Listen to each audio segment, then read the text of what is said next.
Maruška viděla překrásnou zahradu. Bylo tam pohádkové jezírko a jabloň. I sluníčko a malý červík, který se snažil dostat k pelikananánskému jablku. Motýlek Maruška se zeptal červíka. Ahoj, jak se jmenuješ? Jako já? Jo, ty. No to tak já jsem Karel. A to trochu kokotám.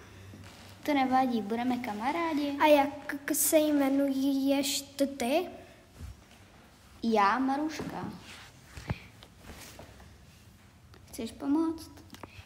Jo, díky. To jablko je moc hezký.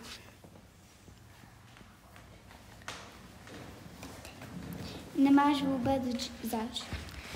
Já bych taky rád.